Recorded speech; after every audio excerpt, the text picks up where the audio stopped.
That night, someone was seen picking up a crate containing weapons, taking a uniform, and typing a letter. It was written August 1943. The story then moves to an Allied airbase in New Zealand. A woman with a broken arm and bruises on her face is seen carrying a box-shaped bag. She looks hurriedly searching for a plane named the Fool's Errand. The woman's name is Maud Garrett, and she was the one who stole the weapons, the uniform, and wrote the letter earlier. After searching, Garrett finally finds the plane she is looking for. She then boards the plane and tells a soldier that she was ordered to join the flight on that plane. Garrett then gives the order letter from the major to another soldier who was trying to shoo her away.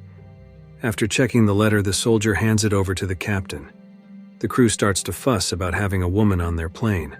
The captain, who checks Garrett's letter, is still unsure about the authenticity of the letter, but also doesn't want to deal with the major because the plane needs to take off immediately. So the captain orders his crew to place Garrett in the cargo hold for the time being. Garrett, who is asked to enter the cargo hold, feels confused because she is not expected to carry the package into the narrow cargo. A soldier then offers to guard the package. Although a bit hesitant, Garrett finally entrusts her package to the soldier. Garrett also warns that the package is fragile and should always be kept upright. Finally, Garrett enters the cargo, a narrow space that only fits one person, and the plane takes off. After checking the condition of the room, Garrett puts on the headphones there to communicate. The soldiers were talking about her at that time. Garrett, feeling uncomfortable, finally joins the conversation and greets them. The soldiers, realizing that Garrett could hear their conversation, laugh and apologize. They start chatting and asking Garrett's name. Garrett introduced herself as a flight officer. The soldiers also introduced themselves. Dorn, Sergeant Technical Taggart as the radio operator, Lieutenant Finch the navigator, Private Beckel the tail gunner, Reeves the captain, the co-pilot William from the Royal New Zealand Air Force, and Staff Sergeant Quaid, who was guarding Garrett's package. They began to ask who Garrett was, since they knew there were no women in the Air Corps. Garrett informed them that she was part of the Women's Auxiliary Air Force in the British Royal Air Force. The plane was at an altitude of 6,000 feet and was about to reach its maximum altitude of 8,000 feet. The crew continued to question Garrett and belittled her because she was a woman. Finally, the captain ordered the crew to stop their conversation. At that moment, Garrett seemed to see something on the right wing of the plane. She told the captain and the crew about it, but they didn't believe her, even though Garrett assured them that what she saw was real.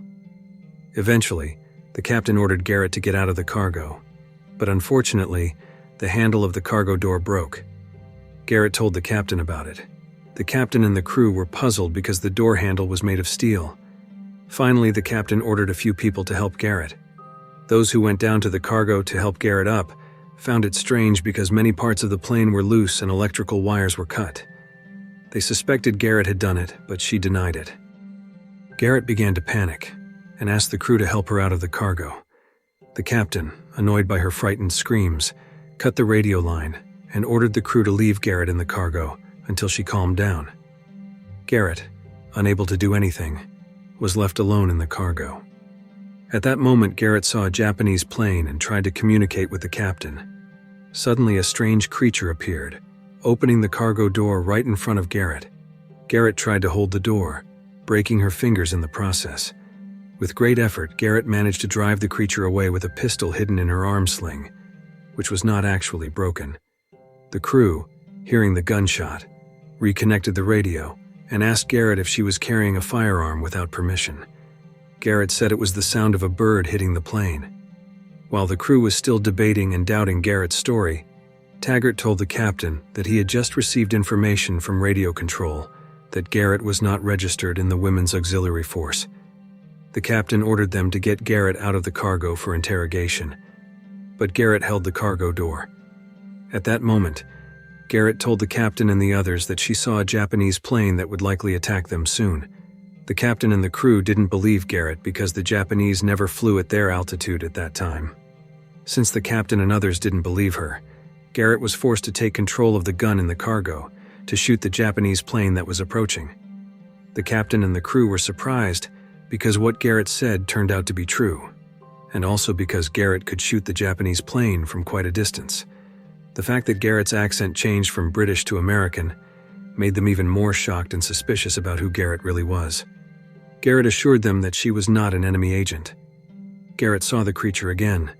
The creature tried to enter their area. Garrett told the captain and the others that there was a terrifying creature on the plane. Beckel, who also saw the creature, supported Garrett's claim. But the captain and the others still didn't believe it, and felt that Beckel had been manipulated by Garrett, possibly due to the package she was carrying. They suspected the package was a mind control device. However, Dorn also supported Garrett and Beckel, saying he too saw a strange creature on the right wing of the plane, and that part of the plane's engine had suddenly failed. Hearing their debate, the captain finally ordered them to open the package Garrett was carrying. Quaid, who tried to protect the package, eventually gave up. Garrett begged them not to open the secret package, but they ignored her warnings. Garrett could only surrender as they opened the secret package. The sound of a baby crying was heard. The crew was shocked because the package Garrett was carrying turned out to be a baby. Quaid shouted to return his baby. It turned out the baby was the result of Quaid's affair with Garrett, who was married. Garrett finally revealed who she really was. She started telling them that she married young, and her husband was a drunkard who often beat her. When the war broke out, Garrett decided to serve the country to get away from her husband. That was when Garrett and Quaid met. But Quaid left her after Garrett told him she was actually married. Garrett was pregnant with Quaid's child at that time. Garrett's husband, who found out about the affair, came to the base to kill her. Not wanting to go with her drunken husband, Garrett stole a letterhead, a uniform, and fled from her husband. She planned to hitch a ride on the plane to Samoa. She also asked a nurse to sedate her baby. The captain, hearing this, said that once they landed, Quaid and Garrett would be detained by the order of the United States Air Force. Meanwhile, the Japanese planes were getting closer and were about to attack them. The crew inside the plane was startled by the appearance of the strange creature attacking them. Garrett could only ask what was happening and cried. After the crew struggled with Quaid falling and the loss of the baby box, Garrett saw the creature carrying the bag with her baby. She fired at the creature to get it away from the baby box, and her efforts succeeded. The creature fled, leaving the box behind. Garrett then tried to retrieve her baby. Meanwhile, the Japanese planes began attacking. With great effort, Garrett finally managed to retrieve the box containing her baby and tried to get back into the plane. But her hand slipped and she fell out of the plane. At that moment, a Japanese plane exploded, causing Garrett's falling body to be pushed back into the plane. Dorn, surprised to see Garrett back in the plane, was taken aback and eventually shot dead by Japanese soldiers. Beckel, who was busy in a gunfight, was also astonished at how Garrett managed to get back into the plane. Garrett, seeing Taggart being attacked by the creature, helped him, but Taggart eventually fell out of the plane. After successfully driving the creature away, Garrett informed the captain and William and suggested they jettison the cargo to stabilize the plane for landing.